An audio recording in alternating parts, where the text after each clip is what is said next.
Hello students, this is third part of your narration, direct narration, indirect narration. इस video में हम interrogative sentences करेंगे। General rule आप पढ़ चुके हैं वीडियो 1 में और असर्टिव आप पढ़ चुके हैं वीडियो 2 में। अब हम करेंगे इंटेरोगेटिव सेंटेंसेस। रूल्स देखिए इसके। Number 1, reporting verb said to is change into asked. Reporting verb said to को आस्क्ड में बदल दिया जाता है। मीन्स आपकी रिपोर्टिंग वर्ब भाई पास्ट टेंस में होती है, अंदर का टेंस तो तभी चेंज होता है, ये तो सभी को पता है। लेकिन क्या है, जब इंटरोगेटिव सेंटेंस होता है तो सेड टू को हम किस में चेंज करते हैं, आस्क्ड में। जबकि असर्टिव सेंटेंसेस में हम क्या कर रहे थे, सेड टू हमारा टोल्ड में, टेल्स में, टेल में चेंज हो रहा था। लेकिन इंटरोगेटिव में केवल किस में चेंज हो रहा है, आस्क्ड में चेंज हो रहा है। अगला पॉइंट देखिए, comma, inverted comma are removed and conjunction if और whether is used, question mark is removed and full stop is used. अब हम क्या करते हैं भाई, जब हम इंटरोगेटिव बनाते हैं तो ये हमारी सिंपल सी बात है कि हम कॉमा, इन्वर्टेड कॉमा हटाकर कोई कंजक्शन लगाते हैं, ठीक है। लेकिन इसमें इंटरोगेटिव में हम क्या करते हैं, इफ़ या वेदर यूज़ करते हैं। जबकि असर्टिव में हम क्या कर रहे थे, कंजक्शन डैट यूज़ कर रहे थे। और इसमें एक चीज़ और है भाई, क्वेश्चन मार्क हटाकर हम फुल स्टॉप का यूज़ करते हैं। अब हमारे कंजक्शन के बारे में भी 2 पॉइंट हैं, देखिए क्या है। If reported speech start with auxiliary verb या हेल्पिंग वर्ब, आप कुछ भी कह सकते हैं, is, are, am, was, were, etc, then conjunction if और वेदर इज यूज्ड। अगर हमारी रिपोर्टेड स्पीच हेल्पिंग वर्ब से स्टार्ट होती है तब हम कंजक्शन इफ़ या वेदर का यूज़ करते हैं। फॉर एग्जाम्पल्स देखिए, अब क्या दे रखा है, आई सेड टू हिम, मैंने उससे कहा, can you tell me what the time is, क्या आप मुझे बता सकते हैं समय क्या है। अब देखिएगा, आपका एक तो ये चीज़ है, सेड टू देखकर आपको ये आइडिया हो गया कि हमारा स्पीच का टेंस बदलना है। स्पीच कौन सी होती है, जो इन्वर्टेड कॉमा के अंदर होती है, ठीक है बच्चों। तो आप सेड टू को किस में चेंज करेंगे, सेड टू किस में चेंज होगा, आस्क्ड में। क्यों होगा, क्योंकि ये हमारा इंटरोगेटिव सेंटेंस है। ये कहाँ से देख के पता चला भाई, क्वेश्चन मार्क है, और दूसरी चीज़ हेल्पिंग वर्ब से स्टार्ट है। अभी हेल्पिंग वर्ब से स्टार्ट है, इसलिए हम ये कॉमा, इन्वर्टेड कॉमा हटा देंगे और इसकी जगह कंजक्शन इफ़ लगा दिया। देखिए ये इफ़ लगाया हमने, ठीक। फिर हम क्या करेंगे, जब हम कंजक्शन लगा लेते हैं तो उसके बाद हम एक सिंपल रूल यूज़ करते हैं जो हमारे सिंपल सेंटेंसेस में चलता है। यानी कंजक्शन लगाने के बाद हम सबसे पहले अपना सब्जेक्ट लिखते हैं, फिर हम हेल्पिंग वर्ब लिखते हैं, फिर हम मेन वर्ब लिखते हैं, फिर हम ऑब्जेक्ट लिखते हैं, ठीक है। फिर अदर अगर कुछ भी होता है तो अदर लिख देते हैं। इस तरह से हमारा चलता जाता है। तो क्या है भाई, इसमें क्या क्या दे रखा है, देखिए।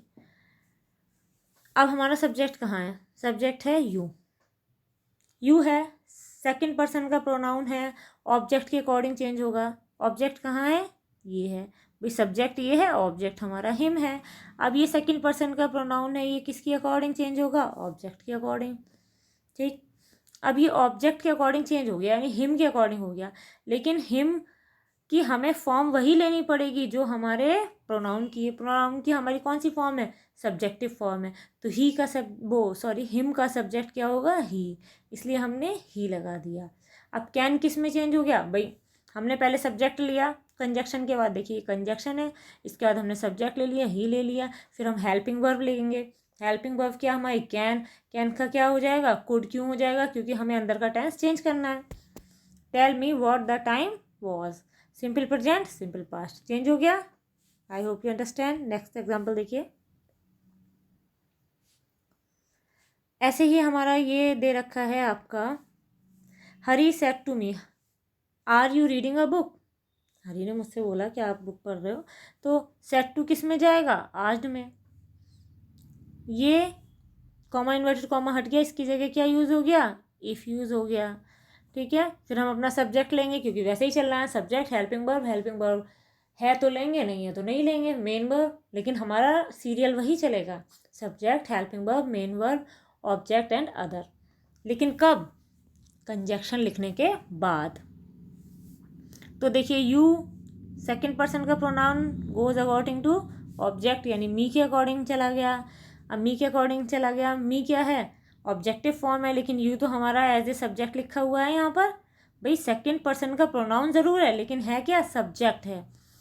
तो मी का सब्जेक्ट क्या हो गया, आई लिख दिया। अब ये क्या है, प्रेजेंट कॉन्टिन्यूस टेंस, तो हमारा किस में चेंज हो जाएगा, पास्ट कॉन्टिन्यूस, इसलिए पास्ट में क्या जाएगा भाई, वॉज के साथ। तो सिंपली हो गया हमारा I was reading a book. ठीक, अब देखिए next point, if our reported speech start with question word as what, why, which, when, where, ये सब आप जानते ही हैं, then question word is used as conjunction.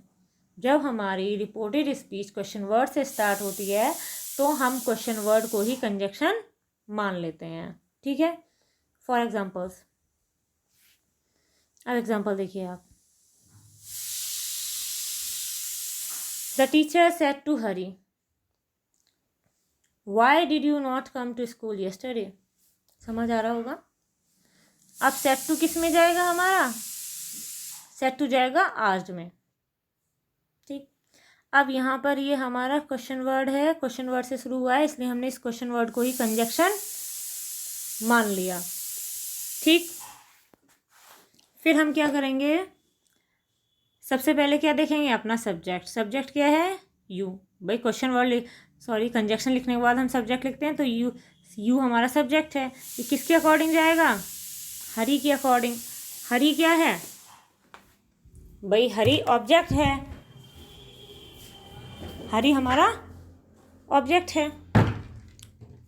अब ऑब्जेक्ट है, या तो हम इसे हरी ही लिख दें या ही लिख दें, क्योंकि आपको पता है बॉय के लिए ही लिखते हैं, गर्ल के लिए शी लिखते हैं। ठीक, तो हमने इसे ही लिख दिया, क्योंकि बार बार हरी लिखेंगे तो अच्छा नहीं लगेगा, ही।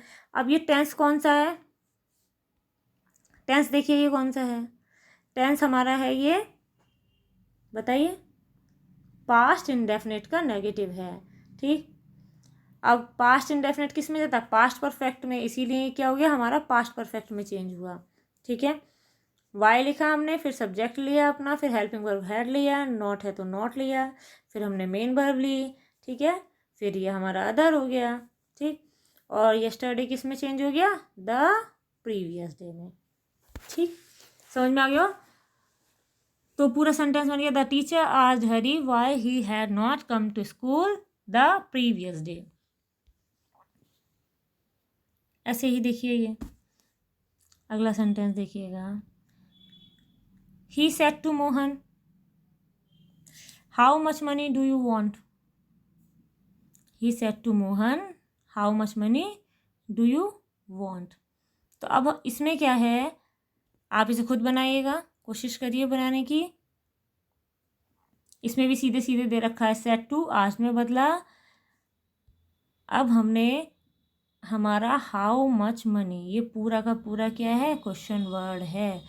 क्यों है, क्योंकि इसके बाद ही तो हमारा हेल्पिंग वर्ब यूज़ हुआ है, तो ये हमारा क्वेश्चन वर्ड हो गया। अब question word as a conjunction लेते हैं, तो इसे हम पूरा लेंगे ना, हाउ मच मनी।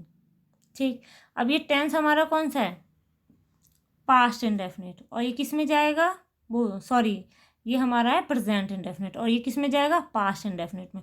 और पास्ट इंडेफिनिट में क्या होता है, सब्जेक्ट के बाद वर्ब की सेकंड फॉर्म आती है, तो इसीलिए क्या हुआ, सब्जेक्ट तो हमने ये लिख लिया भाई, यू ऑब्जेक्ट के अकॉर्डिंग चेंज कर दिया, यानी ही आ गया, मोहन की जगह हमने ही लिख दिया, और वांट की जगह क्या हो गया, वांटेड। क्यों, क्योंकि उसमें सेकंड फॉर्म आती है, किस में, पास्ट इंडेफिनिट में।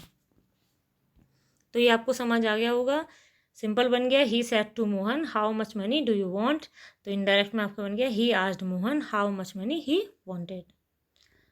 सभी को समझ में आ गया होगा। हैव यू एनी प्रॉब्लम, अगर हो तो बता देना, वैसे होनी नहीं चाहिए।